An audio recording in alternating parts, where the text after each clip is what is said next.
interim sites nearby up on Rhode Island Avenue to provide interim library services during that construction time frame.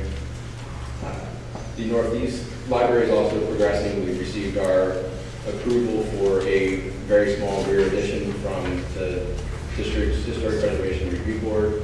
That project is on schedule for its anticipated closing sometime in September or October of this year in order to begin the construction process on Northeast.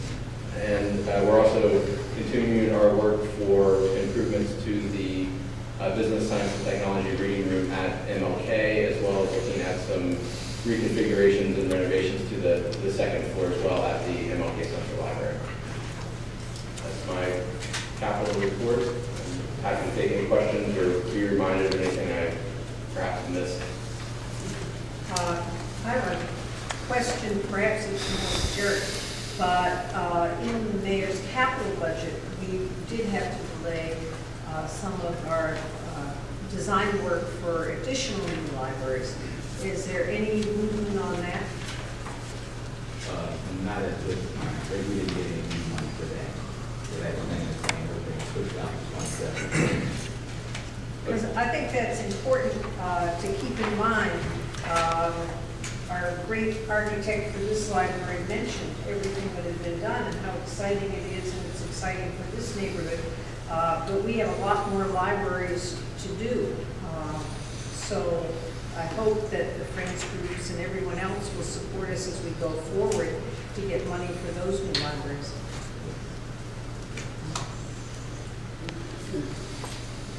Just a comment, Jeff. We heard an earlier comment about renovating this building instead of building a new building. We did look at that. I don't know if you want to discuss it now, or if you just want to make sure that you have an opportunity to speak to the. And Archie and I attended one of the premier, their earlier Rhode Island Task Force meetings where we discussed that issue as well. And it is something that will still, it may not be 100% resident of this building, but we do believe there are parts of this building that will serve a purpose or could possibly serve a purpose in the future building. For example, the foundations of this building are on some pretty deep pile foundations, which are difficult to remove, and if they're still in good condition, we would likely retain those, and it will be a big cost savings as well if we don't have to dig new foundation work for our project. So we are looking at a very wide range of options at this point for the project.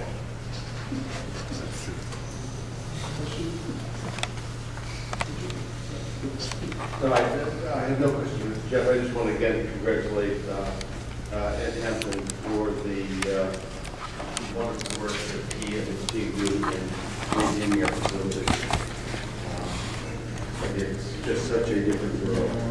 And as one who was complaining at every board meeting about the conditions and about the temperature, it's nice to just be able to say thank you.